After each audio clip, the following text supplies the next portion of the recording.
Alrighty, welcome back. Business 163, Personal Finance, and this is now our third lecture video. This is the last one in the series. I want to keep this module relatively short and to the point, as well as with some supplemental videos and readings that you're going to get. But as you can tell from this very first title slide, today's lecture is on the high cost of being unbanked. And so really we are expanding our scope in this video from the history of racism in banking and setting up a class of haves and have-nots to taking a good hard look today in this video at what really is the cost of being a have-not in that sense. So let's get right into it. What are we talking about when we say unbanked? Well, some initial definitions here. What does it mean? Unbanked, we're referring to an informal term for adults who do not use banks or banking institutions in any capacity. And so there are millions of folks here in the United States who don't have a checking account, don't have a savings account, don't have a debit card, don't have a credit card, don't have any formal banking services. And so they have to turn to other ways to get their financial services taken care of. Now, unbanked is very similar to the underbanked. You see the second bullet point. Who are underbanked? Underbanked are folks who have some limited access to financial services, but using them rarely or irregularly. And so maybe they have a checking account, but they do a great deal, they get a great deal of their financial services through other alternative means. Now, why? What are the reasons why folks conduct life either unbanked or underbanked? Well, there are all sorts of reasons. There might be an overall distrust of banks. There may be generational distrust of banks, as we talked about in the last video. You were taught by your parents not to use banks, right? It could simply be that banking services aren't convenient because they're so far away from you and you don't have a car, and taking public transit, a bus, in order to get to the bank is just eats up hours out of your day. Or maybe you've had bad personal experiences with banks, or you were repeatedly turned down for a small loan, a car loan, or something like that. Or, you know, all sorts of different reasons. Or, quite frankly, the banking services you need may be inaccessible to certain people because of an irregular job history, a poor credit history, or any number of other reasons. The point is that for whatever set of reasons there are, and there are lots and lots of different reasons, we can never assume why, but there are millions of folks in the United States who live lives either unbanked or underbanked. And it's an eye-opener. Living unbanked is incredibly expensive, both in times of actually hard dollars, the actual cost, as well as time, resources, attention, and stress that is in your life if you don't have adequate banking services at your disposal. Well, what does that mean? Well, first of all, I think in order to understand why some folks are on the bad end of not having banking services is you have to understand how banks work and what bank accounts are designed for. Bank accounts are designed for the banks, not the customers. That's the first thing. Realize banks don't exist for you. Banks exist to make a profit for themselves. And so what does that mean? It means that banking services are designed to attract and serve the wealthy, not the marginalized or poor. I'm going to repeat that. Banking services are designed to attract and serve the wealthy, not the marginalized or poor. Banks make money by attracting large savings deposits on which they pay, quite frankly, very low interest, and then take the deposit and lend the money out at much higher interest rates. The difference between what they earn in interest and what they pay in savings is profit. This is how banks make money. This is what they are trying to do. They're trying to attract your savings so that they can later lend it out and earn an enormous spread on the difference in interest rates and turn a profit.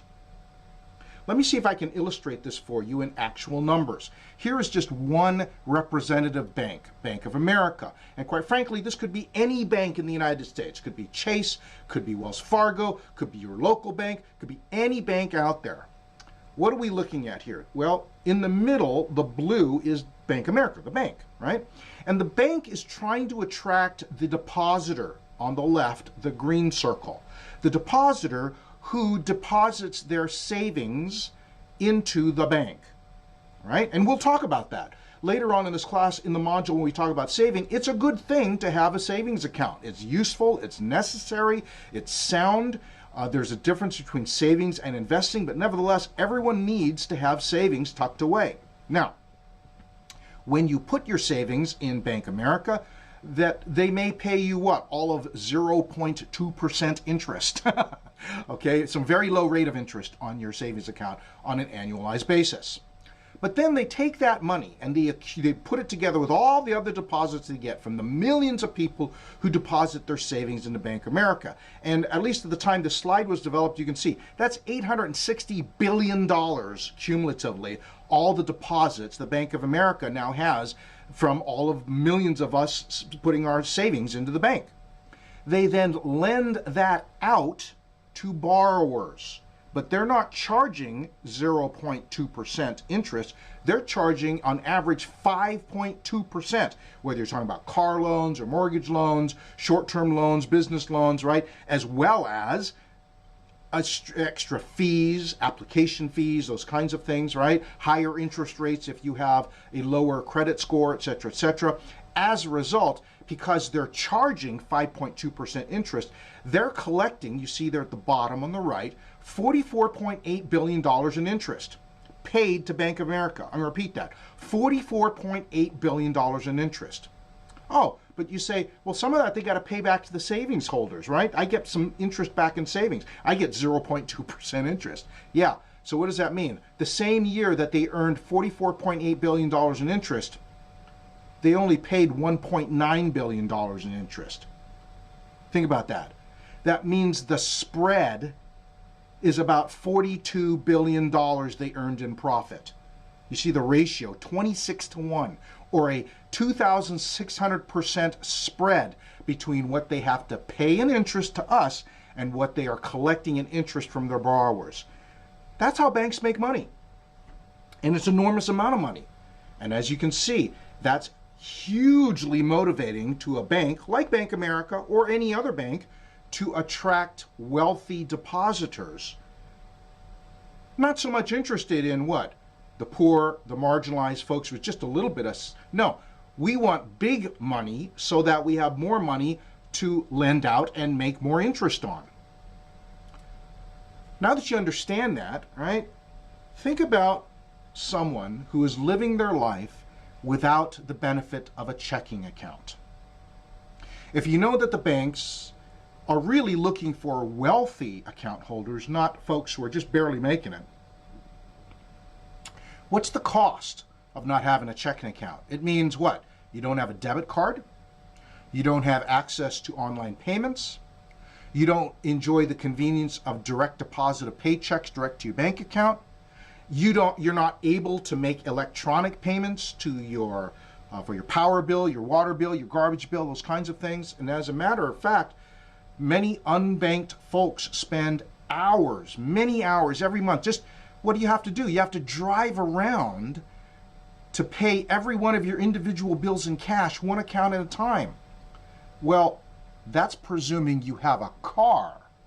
Folks who are unbanked who don't have a car have to spend even more hours every month on public transportation just to get to every vendor, every place they have an account, one account at a time to pay off their bills. And that's not to mention unbanked folks who have to pay enormous amounts of their own money to use a check cashing store just to cash their paycheck because they're not able to enjoy direct deposit. Now they have to find a way to cash their paycheck. They end up spending enormous amounts of their own money that they already earned just to cash their check. They lose time, there's additional stress, you run out of stuff. I mean, think about this. This is in one of the supplementary videos, right?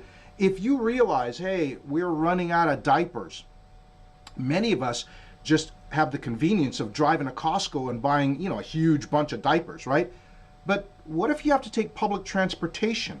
Does it really make sense for you to jump on the bus for maybe an hour and a half ride home and then to walk to your apartment carrying stuff from Costco, right? There's a lot of stuff that just isn't accessible to you if you are unbanked or underbanked. What happens if you have a checking account, but quite frankly, you have very little money? Well, then you get penalized. There are extra bank fees you have to pay every month if you maintain a lower balance in your bank accounts. And you're more at risk for bouncing checks, and there are just an absolutely punitive level of fees for every non-sufficient fund or bounced check. And if you engage in overdraft protection, you get an overdraft protection account, there are punishing rates every time that it has to transfer money from your overdraft account into your checking account. And so you can see even there, even if you have a checking account, even if you're underbanked, the level of fees, the high cost of being poor is just things that many of us don't even consider. This is a reality for millions of Americans. You can see here in 2017, 6.5% of Americans were unbanked. What does that add up to? 8.4 million households made up of 14.1 million adults and affects 6.4 million children. And that's just unbanked. An additional 18.7% of American households were underbanked. Add to that number then 24.2 million households made up of almost 50 million adults and 15.4 million children. Yeah, this is the reality for millions and millions of Americans. The high cost of being unbanked.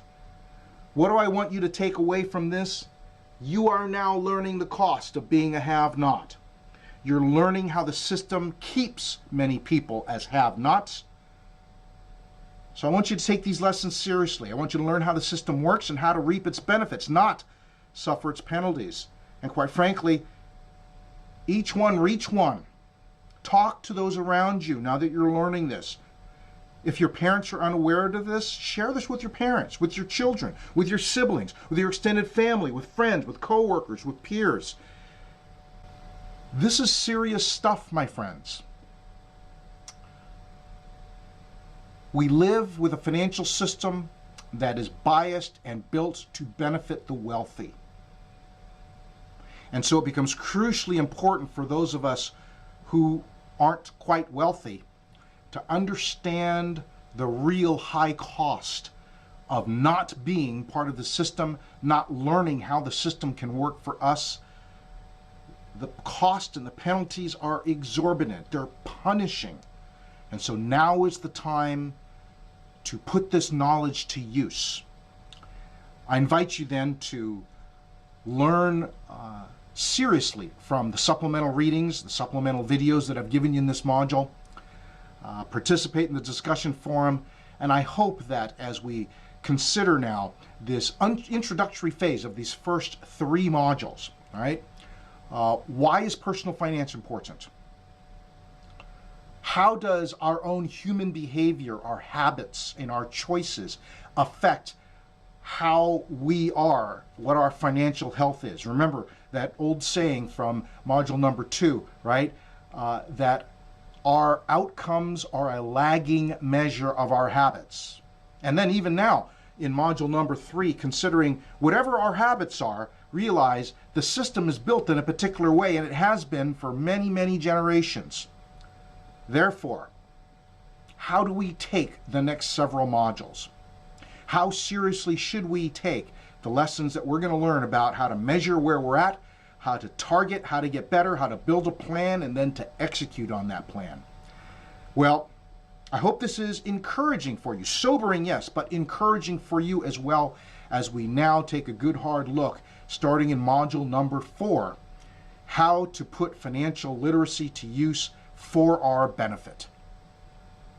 Thanks so much for your attention. Hope you enjoy the rest of module number 3, and we'll see you in the next module.